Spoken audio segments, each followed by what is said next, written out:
Hello and welcome back to the channel. Maybe the news today on my channel is not as exciting as Donald Trump being attempted to be assassinated on one of his rallies that somebody's just sent me the information from, which is rather nasty. Anybody being shot at is rather nasty, and I gather that there was a fatality there at the event. But anyway, that's not what I'm reporting on today.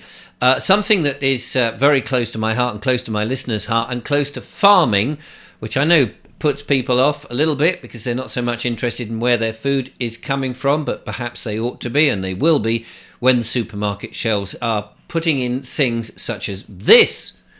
Here we go. Study finds cultured meat open opportunities for farmers. Cultured meat is that sort of not real meat that's grown in a lab.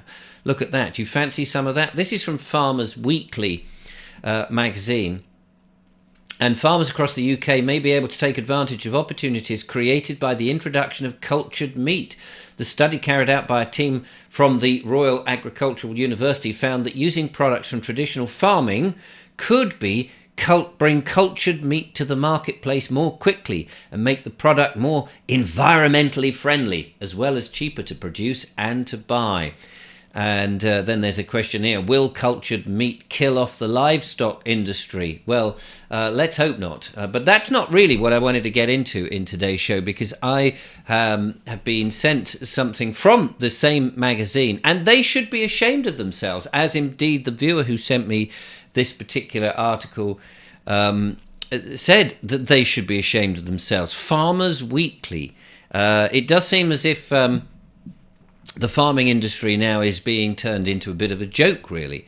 Have a look at this and see what you make of it.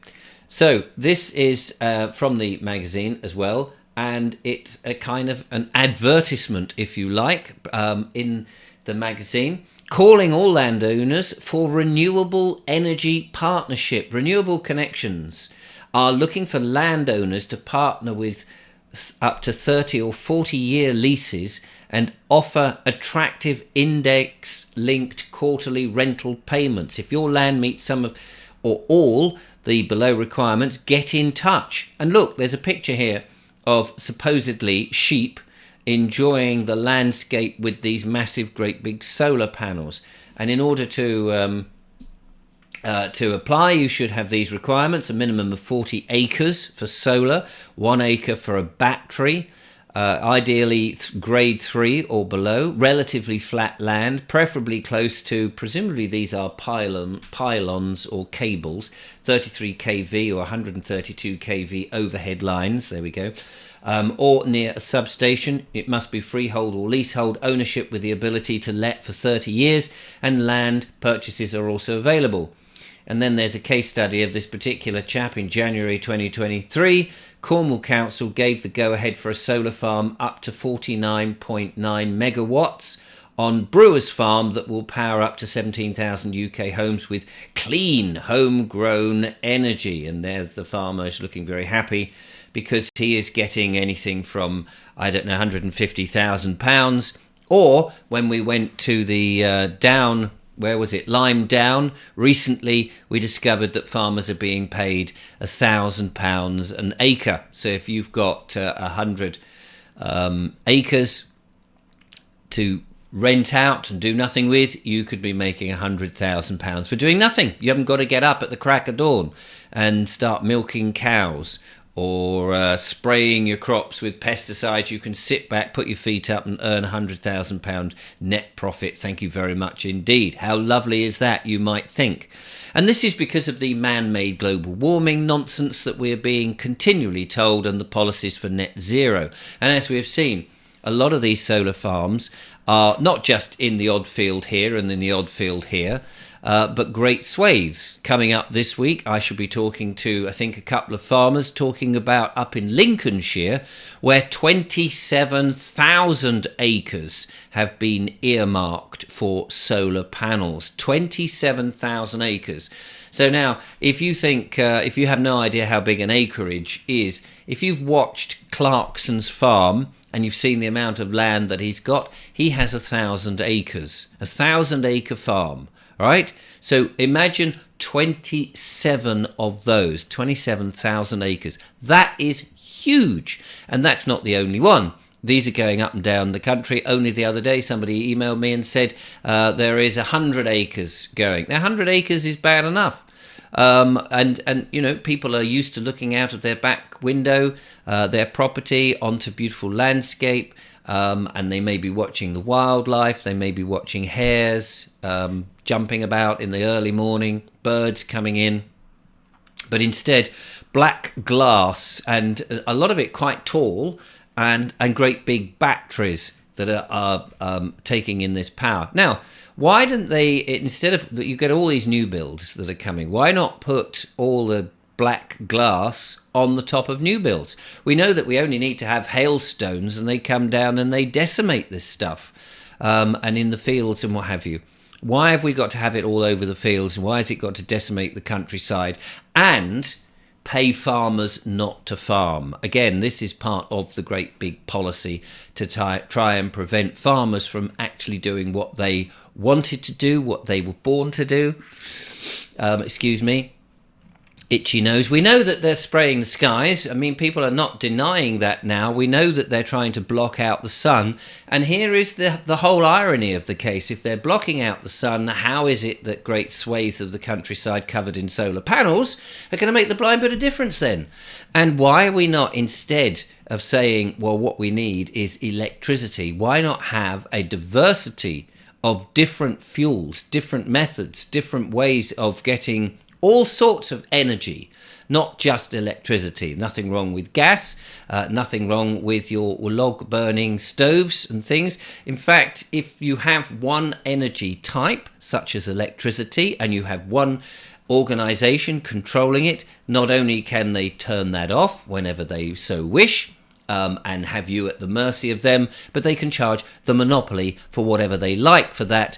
And instead of having alternatives, you go, oh, well, okay, turn the electricity off, I'll use gas, or I'll use wood-powered stoves, or I'll use other sources, then that would be in my book, far better than giving us one monopoly. But of course, we know that that's exactly what they want. But why not bung them all on new build houses if they're going to have to build the houses? Although I would be arguing, let's not build all these houses on the farmland.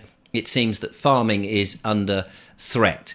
So what do you make of that? Is that what you'd like to see? Would you like to see, hang on, there it is. Would you like to see the landscape covered in renewable energy, great swathes of this, and instead of actually having real food, that we end up with this cultured type of meat and that animals disappear?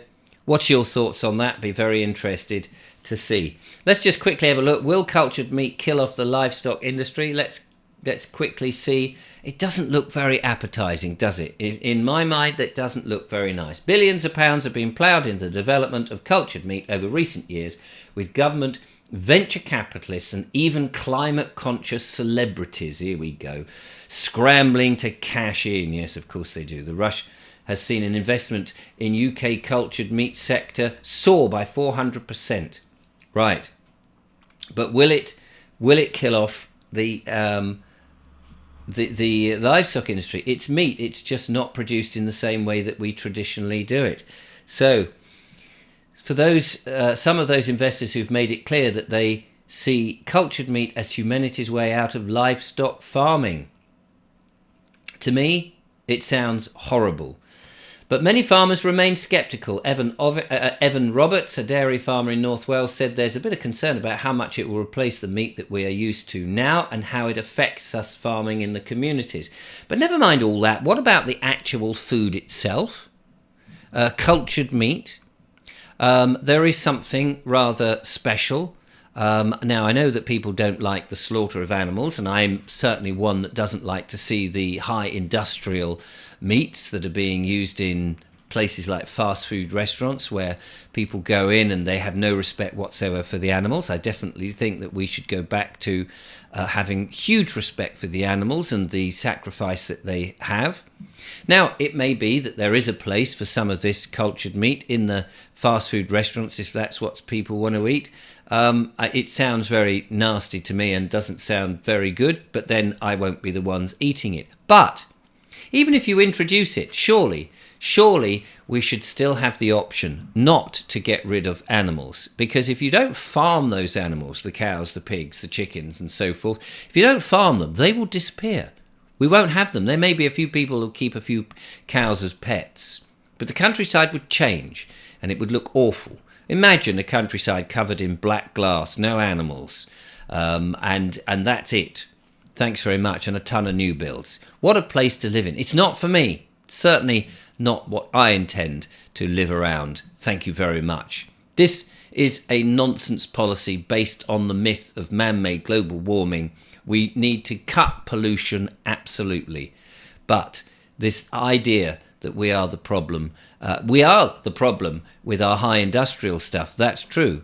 We need to get rid of the toxins in this world, stop polluting the place so that we can have a much healthier existence and live symbiotically with the animals in this world instead of trying to eradicate them, which I fear is the policy at hand. Let me know what you think. Be interested in your thoughts. Until next time, thanks for watching.